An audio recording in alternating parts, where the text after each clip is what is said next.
மோடி மேடைக்கு மேடை வாய் கிழிய பேசுவாரு. இப்ப கூட லக்பதி தீதி சம்மேளன் அப்படின்னு கடந்த ஆகஸ்ட் மாதம் நடந்த ஒரு விழாவுல அவர் பேசினாருங்க.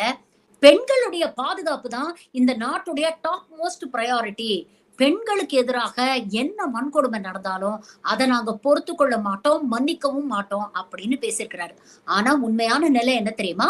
மகாராஷ்டிராவுல யூனியன் மினிஸ்டர் ரக்ஷா காட்சேவுடைய மகளுக்கே பாலியல் தொந்தரவு குடுத்திருக்காங்க. ஹராஸ் பண்ணியிருக்காங்க. மகா சிவராத்திரி விழா அன்னைக்கு ஏதோ யாத்திரையில பார்ட்டிசிபேட் பண்ண போன யூனியன் மினிஸ்டர் ரக்ஷா காட்சேவுடைய பொண்ணையும் அவளுடைய நண்பர்களையும் ஒரு கூட்டம், ஒரு சங்கி கூட்டம் பின்தொடர்ந்து ஹராஸ் பண்ணியிருக்காங்க.